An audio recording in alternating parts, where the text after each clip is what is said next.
নমস্কার বন্ধু, মাই পাকশালাতে আপনাদের সবাইকে স্বাগতম। আজ আপনাদের সঙ্গে একটি রেসিপি শেয়ার করছি। এই রেসিপিটা আমার খেতে ভীষণ ভালো লেগেছে, তাই আপনাদের সঙ্গে শেয়ার করলাম। কাঁচা কলা আলু দিয়ে মাছের রেসিপি ভীষণ ভালো হয়েছে খেতে।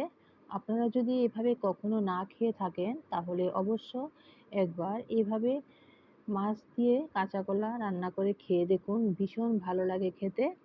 তো এখানে প্রথমে কাঁচা কলা আলু কেটে নিয়েছি আর কড়াইতে জল দিয়ে ভালো করে একটু কাঁচা কলা আর আলুগুলিকে প্রথমে সিদ্ধ করে নেব।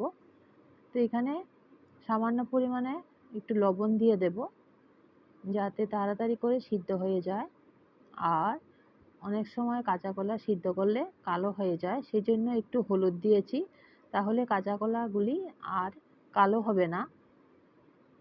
তো কাঁচা কলা আলু এখানে সিদ্ধ হতে মিনিমাম 5 থেকে 6 মিনিটের মতো লাগবে। একটা ঢাকা দিয়ে দিলে তাড়াতাড়ি করে সিদ্ধ হয়ে যাবে। আমি এখানে একটা ঢাকা দিয়ে দিয়েছি। এবার ঢাকা তুলে 2-3 বার নাড়াচাড়া করে দিয়েছি। কাঁচা কলা আলু সিদ্ধ হয়ে গেছে।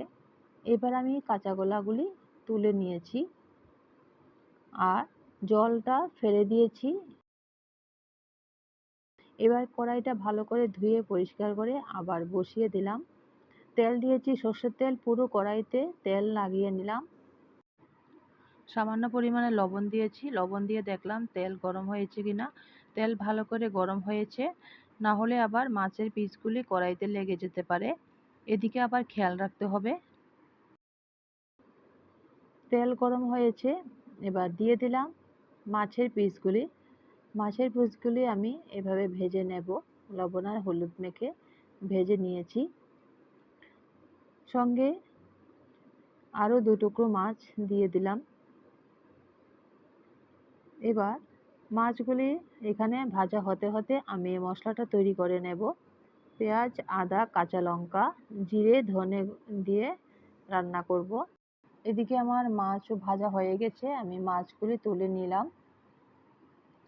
কড়াইতে অল্প পরিমাণে তেল ছিল, এই তেলের মধ্যেই আমি কাঁচা কলা আর আলুগুলি একটু ভেজে নেব।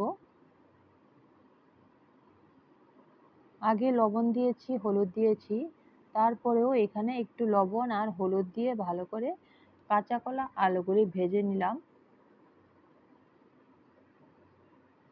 আমার চ্যানেল এখনও যারা সাবস্ক্রাইব করেননি তাদের কাছে অনুরোধ রইল আমার চ্যানেলটাকে সাবস্ক্রাইব করে আমার পাশে থাকার জন্য।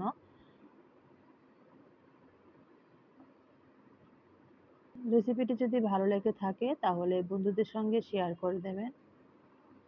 এবার কড়াইতে তেল দিয়েছি, দিয়ে হাফ চামচের মতো কালো জিরে দিয়েছি। এবার দিয়ে দেব পেঁয়াজ কোরানো, আমি একটা গ্রেটারের সাহায্যে গ্রেটার করে নিয়েছি। পেঁয়াজ আর কাঁচা লঙ্কা চিড়ে দিয়েছি। আর দিয়ে দেব আদা কোরানো। সব মশলাই আমি এখানে পেস্ট করিনি, আপনারা এখানে পেস্ট করেও নিতে পারেন। হাফ চামচের মতো হলুদ গুঁড়ো দিয়ে দিয়েছি, হাফ চামচের মতো জিরের গুঁড়ো, হাফ চামচের মতো ধনে গুঁড়ো দিয়ে এবার মশলাটা একটু ভালো করে ভেজে নেব। এদিকে খেয়াল রাখতে হবে গ্যাসের ফ্লেমটা কিন্তু কমে দিতে হবে, গ্যাসের আঁচটা কমিয়ে দিতে হবে, না হলে পুড়ে যাওয়ার সম্ভাবনা থাকে। দিয়ে তারপরে এখানে দিয়ে দিলাম কাঁচা কলা আলু যে ভেজে রেখেছিলাম, দিয়ে দিলাম।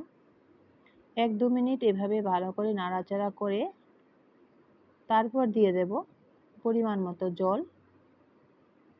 এখানে কাঁচা কলা আলু কিন্তু আগে সিদ্ধ হয়ে গেছে, তাহলে বুঝে দিতে হবে জল। এখানে 5 থেকে 6 মিনিটের মতো আবারও জল দিয়ে জলটাকে ফুটতে দিতে সময় দিতে হবে।